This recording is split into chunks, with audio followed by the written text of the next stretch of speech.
Kenjaku is a thousand-year-old sorcerer whose identity is defined entirely by his innate technique, the ability to remove his brain, transplant it into another body, and overwrite that person's soul-based authority. In Jujutsu lore, the brain functions as the anchor point for the soul, meaning that whoever's brain is inside the skull becomes the controlling consciousness. By replacing the original brain with his own, Kenjaku eliminates the host's identity, while preserving their physical structure, including the neural pathways responsible for curse technique usage.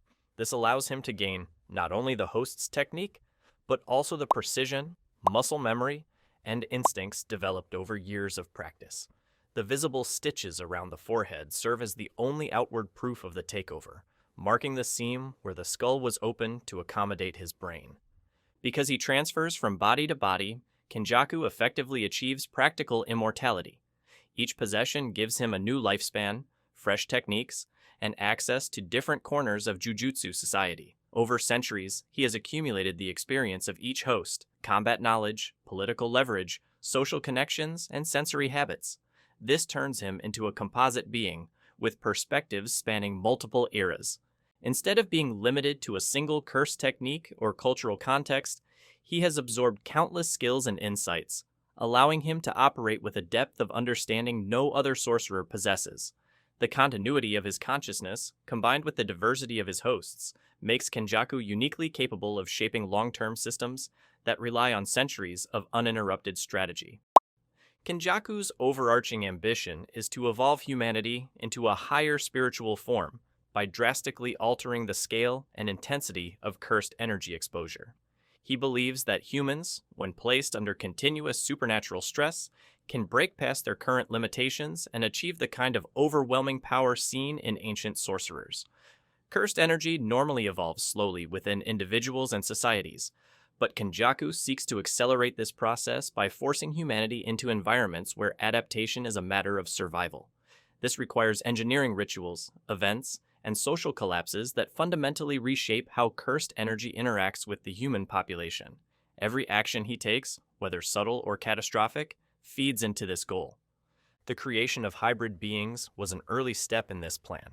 The death paintings allowed Kenjaku to test how human biology responded to spiritual corruption, and how cursed energy could be woven into physical structures without destabilizing the soul. These experiments revealed the potential for engineered evolution, where human bodies could be modified to produce more potent cursed energy output. Centuries later, he expanded upon this research by crafting environments where non-sorcerers could awaken unprecedented abilities. He ensures that each development builds upon previous insights, forming an interlocking system designed to pressure humans into evolving faster than natural Jujutsu society would ever allow. Kenjaku's manipulation of Japan's barrier system is one of the most complex and influential components of his plan. Tengen, the immortal entity responsible for maintaining barrier stability, governs a nationwide network that protects Japan from external curses and regulates internal cursed energy circulation. When Tengen failed to merge with a compatible vessel, their evolution accelerated, causing them to become more curse-like while simultaneously expanding their influence over the barrier network.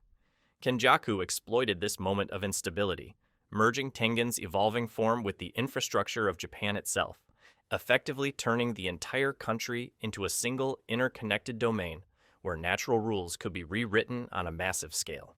By binding the Culling game to Tengen's body, Kenjaku converted Japan into a ritual platform. The colonies created within the barrier system each function as controlled environments where specific conditions like combat, awakening, and spiritual mutation can be monitored and intensified. Tengen's vast consciousness enforces the game's rules and ensures that participants cannot escape the ritual simply by leaving physical spaces. This system no longer needs Kenjaku's presence or oversight.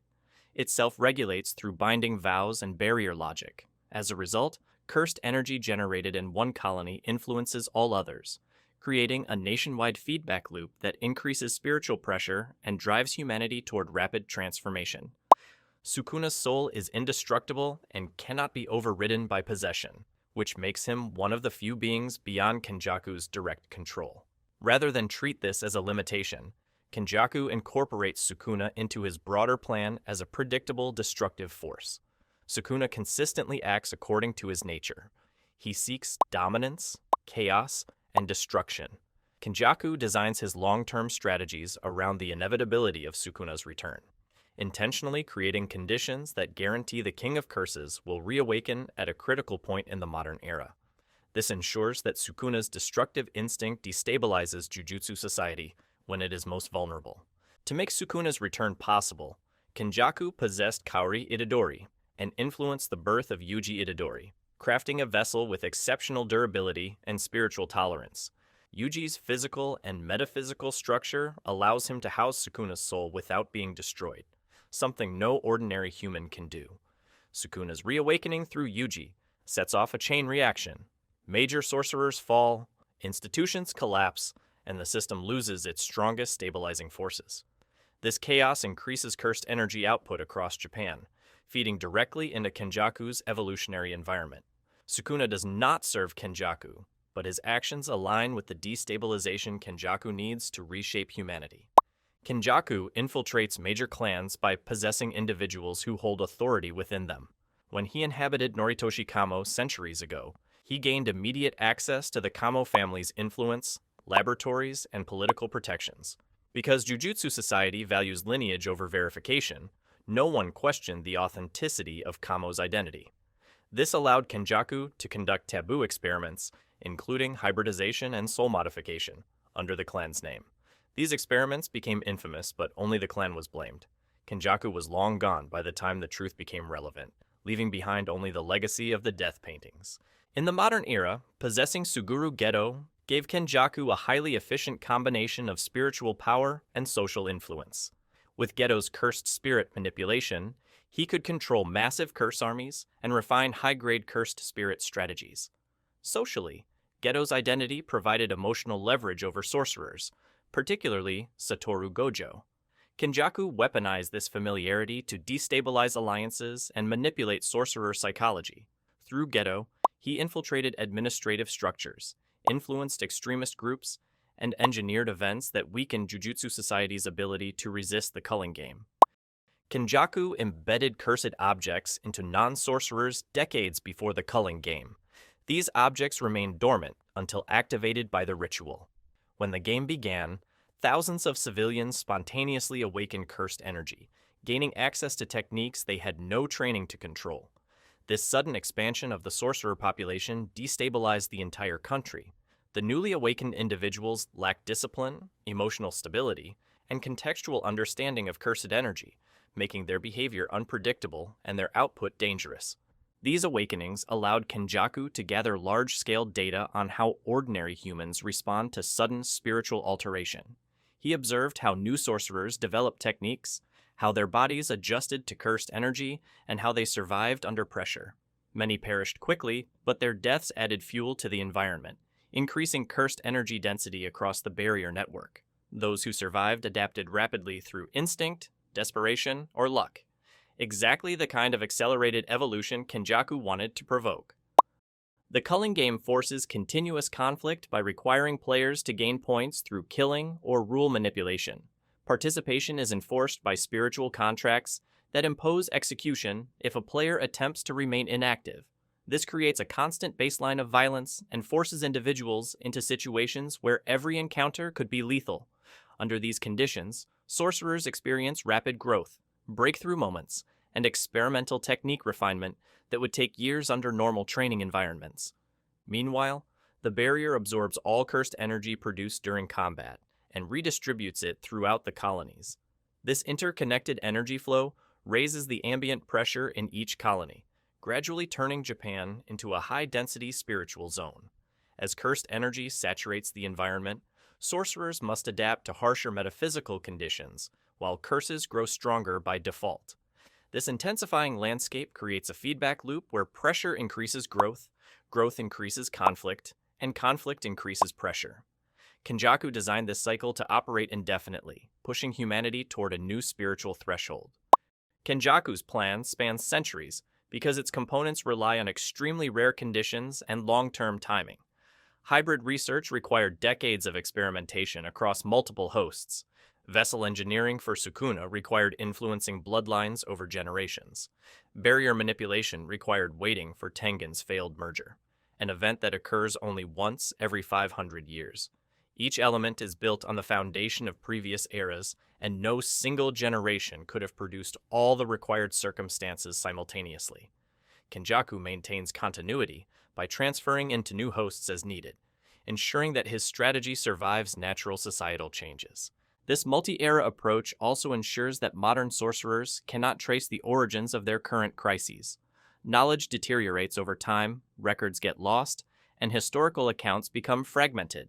Ancient experiments are remembered as clan scandals, not components of a larger blueprint. Old rituals are forgotten or misinterpreted.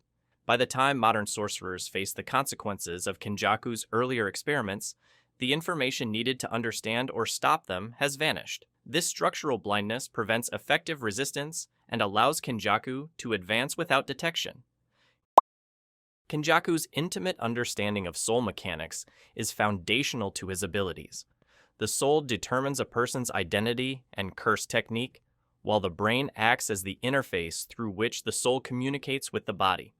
By replacing the host's brain, Kenjaku places his soul in the driver's seat, obtaining full control of the host's physical form. The curse technique remains functional because it is encoded into the body's spiritual physiology, not the consciousness itself. This allows Kenjaku to master a new technique instantly, bypassing years of training. This knowledge also enables him to design stable hybrids and vessels. He understands how far a soul can be stretched before destabilizing, how much cursed energy a body can tolerate before collapsing, and how different spiritual components interact when forced together. His expertise is the reason Yuji can survive hosting Sukuna, why the death paintings do not fall apart, and why thousands of awakenings can occur simultaneously without widespread soul collapse. Kenjaku manipulates souls with precision, ensuring that every modification serves the broader purpose of forced evolution. Kenjaku intentionally builds systems that do not require his presence to operate, binding vows and force rules autonomously by leveraging the fundamental laws of Jujutsu.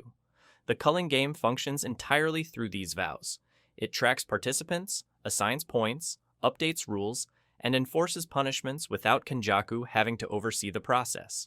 Once activated, the ritual becomes a machine that consumes and recycles cursed energy, escalating itself through player interactions. He also constructs long-term triggers embedded in cursed objects, vessels, and individuals. These triggers activate under predetermined conditions, ensuring that his systems evolve even if he is incapacitated or absent. For example, mass awakenings activate only when the ritual begins, and rule changes occur automatically when players fulfill specific requirements. This design ensures that Kenjaku's influence persists far beyond the lifespan of any single host body. Kenjaku selects individuals based on the structural role they can play in his plan. Noritoshi Kamo provided access to high-level research infrastructure and legitimacy within a major clan. Suguru Gedo offered a powerful technique and a political identity capable of manipulating sorcerer society. Kaori Itadori allowed him to influence the birth of a vessel uniquely suited for Sukuna. Each person represents a building block that advances a specific component of his multi-era blueprint. Beyond major targets, Kenjaku manipulates or positions individuals who can shape the Culling game's progression. Barrier specialists, awakened civilians, elite sorcerers, and curse users all contribute unique variables. Some destabilize institutions, others generate cursed energy, others trigger evolution through combat. Kenjaku's choices are never random. Each individual plays a role that supports the ritual's function, or accelerates environmental transformation. Jujutsu society is rigid, slow to adapt, and deeply reliant on tradition. These qualities make it extremely vulnerable to infiltration. The major clans prioritize ancestry over identity verification, allowing Kenjaku to assume positions of power simply by occupying the correct body. Institutions rely on outdated procedures and fragmented knowledge, preventing them from recognizing long-term threats. They treat each crisis as a standalone event, not a symptom of a centuries-long plan. Historical decay further compounds this vulnerability. Records from past eras are incomplete or corrupted, leaving modern sorcerers without critical information. Rituals, experiments, and anomalies caused by Kenjaku centuries ago are no longer understood. This ignorance ensures that modern sorcerers cannot identify patterns or predict future developments. Kenjaku operates with full continuity of knowledge, while his opponents operate with fragments, creating an insurmountable advantage.